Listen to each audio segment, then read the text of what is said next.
I do know that it is no personal achievement that you are recognizing,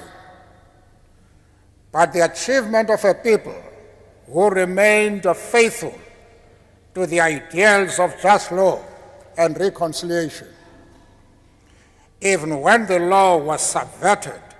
to injustice and division was imposed on our nation. It is a tribute to all those who emerged from underground, from prison, from exile,